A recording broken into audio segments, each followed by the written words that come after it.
I'm Julie and thank you for joining me, and if you're new, welcome to my channel. Those of you who've been watching for a while will know that I always create a task page each month to match my currently page, one of my favourite things to do, and so today I'm going to be creating my page for the month of June. Let's just flip back to the month of May to show you what I'm talking about. So these are my May pages using the Playful Tile Sticker book. Really love these. And so here you can see I have a currently page with the currently prompts, planning, listening, celebrating, grateful and in the news. I always like to include the current news on my currently page. And then I have a page for my goals and priorities for the month. Now that I've created my June currently page, I need to work on my matching task page, which is what I'm going to be doing today. So it's going to be something really bright, fun and summery. I have this scrapbook pad called Fresh Feelings from a shop in the UK called The Works, only £3, which is great value for 24 sheets, and you get 2 of each design. It's really summery and I think I'm going to use it as the background for my task page. So let's move this out of the way. I'll be using my Fiskars paper trimmer again. I thought that as I had the sun on this side, a good choice for the other side would be clouds. White ones rather than all the grey ones we seem to be getting lately in England. I always try to choose a shape that I can write in, and so clouds is a perfect choice. So I'm looking for a piece of paper for the background. I want something that's going to match. A lot of these are sea themed, so aren't going to work. I do quite like this one, but I don't think it matches the blue. This sort of greeny blue here. So let's keep looking. Oh, I love that page, that's beautiful. Oh, this page is almost like a cloudy page. It's a watercolour. Let's just see if it matches. I think it does, so I think I'm going to use that. So I'm just going to cut it to the size of the Happy Planner page. I use a classic vertical, so I'm going to be cutting it at 18 centimetres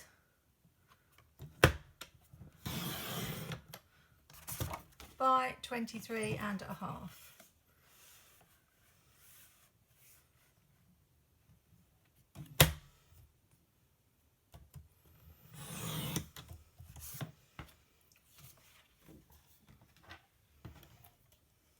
I'm just going to take a piece of white card and have a go at drawing a cloud. I'm not great at drawing, so I'm going to give it a go. Hopefully a cloud isn't anything that's too difficult. I need to obviously leave some room for the writing. I think that's pretty good. Like I showed you in my last video, I've just got a few sheets so that I can cut through them all at the same time, rather than cutting each one out individually. Might need to do some touching up with a smaller pair of scissors, but doesn't need to be perfect.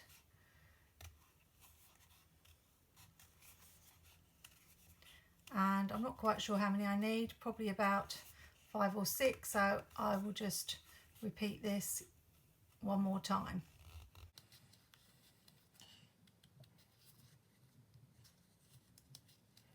So I know a lot of you really liked the page that I did for my June currently. Seemed to get a lot of positive feedback. I made a reel which I put on Instagram and that got quite a lot of views.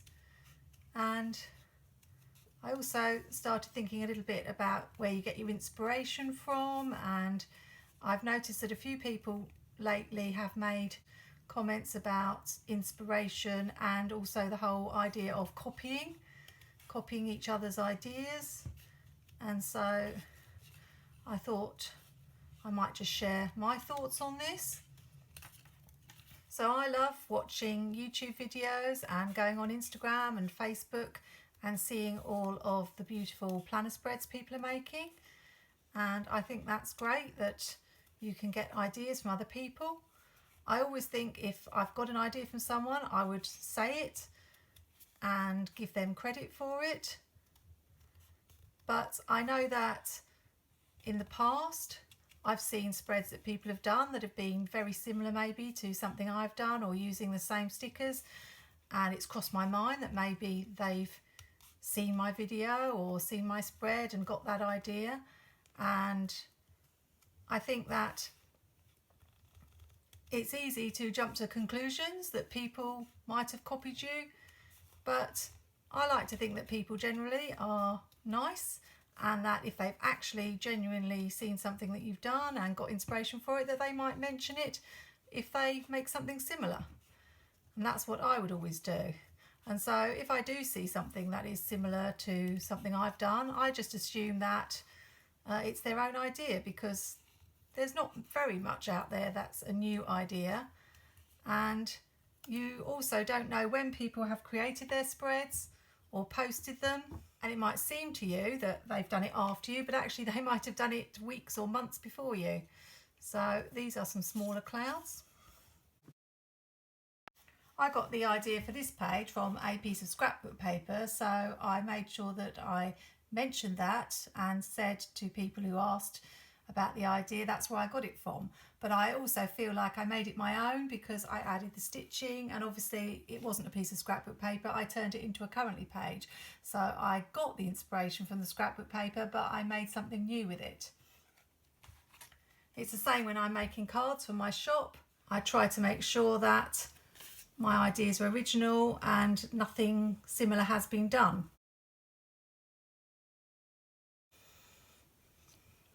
I have got grey on the other side, so I don't know whether to have some that are white and maybe some that are grey.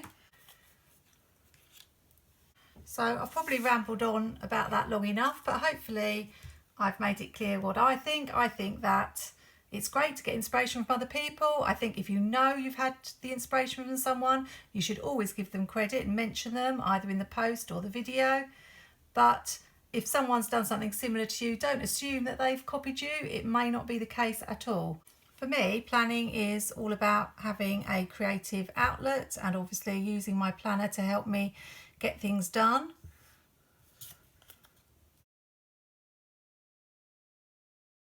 I think 6 is going to be too many, and I don't really want the grey.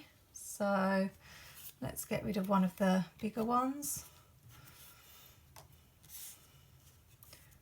Obviously I'm going to have the word tasks somewhere,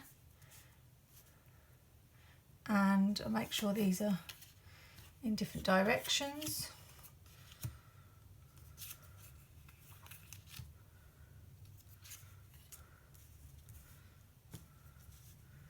So something like that. It is really lovely though when somebody gives you a mention or a shout out. I know how excited I was when Happy to Plan from Desiree mentioned me and used my Rapunzel spread as some inspiration for a spread of hers.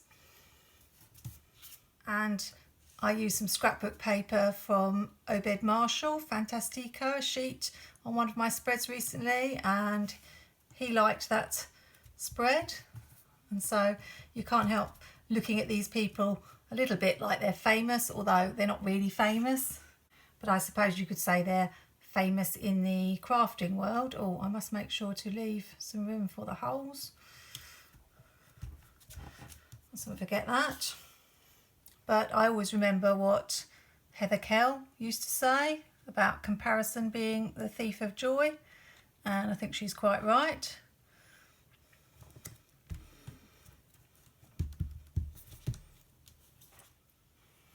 So I'm going to do some stitching around the clouds like I did here because I really liked that look. I don't think the number of likes that you get on a post on Instagram has always got a lot to do with how good your spread is or how much people like it. There's a whole load of reasons why you might not get many likes on a spread. Might just be the time that you've posted it, people haven't seen it, just might not be a theme that people are that keen on, all sorts of things. So I don't worry about things like that. but I know that it is important to some people, but I just think it's not worth getting too upset about.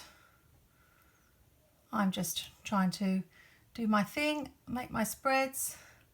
Obviously I want them to be good because I'm a perfectionist and I want to like them, and obviously I like it if I get lots of likes, but it's quite funny. Sometimes I do spreads that I absolutely adore and they don't get many likes, and then I'll do a spread that I really am not that keen on and that gets loads of likes and I just don't get it. But as I say, if I took it seriously it would probably bother me, but it doesn't.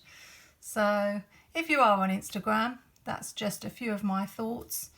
Just do your own thing, have fun, don't worry about likes, and if you do see someone doing something that's maybe something that you thought was your idea, maybe think it's just a coincidence, because it probably was.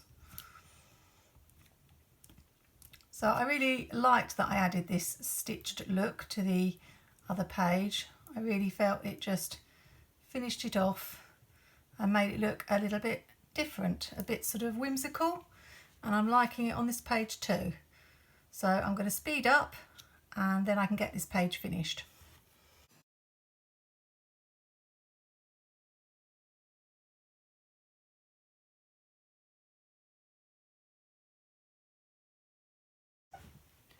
Now that's done. In my alphabet sticker book that I made using the Make Your Own sticker book, and I put together all the sheets of alphabets from various sticker books, I found these that are on paper, and I thought they are nice bright colours that match the colours in the sun, so I thought that would do for my header.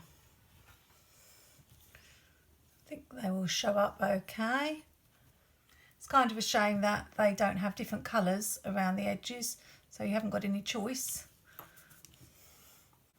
So the S is going to be the same colour in both places. I have actually got two Ks, so I think that one probably shows up better.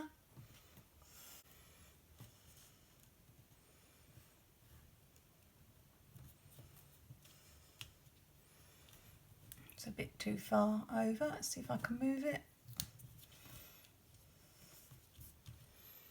In Whimsical Summer by Live Love Posh, it's got some quotes at the back, and I noticed it had this "Live in the Sunshine," which I kind of thought was perfect to go with these pages. Hoping it's going to fit. Yeah, it does.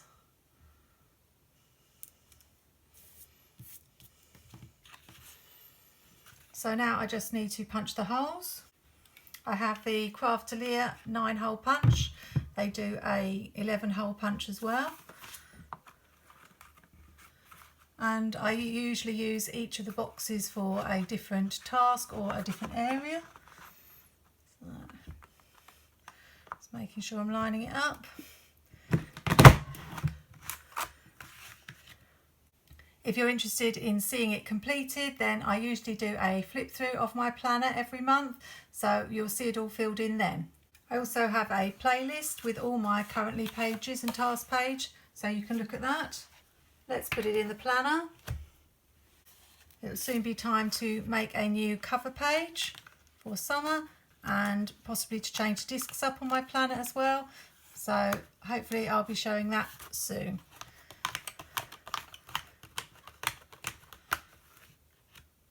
Well, I think those pages match absolutely perfectly. Really pleased that the colour matches so well, and I just love the whole look of it. It's just one of my favourite currently pages this year, I think. I hope if you haven't made a task page before, you might consider giving it a try. I do find it really useful to have your priorities right there at the start of the month, and to know that I've got to come back and tick them off at the end of the month just helps to give me a little bit of motivation. Thanks so much for watching. I hope you're having a good week and having fun with your planning, because that's what it's all about. Take care, happy planning, and see you soon.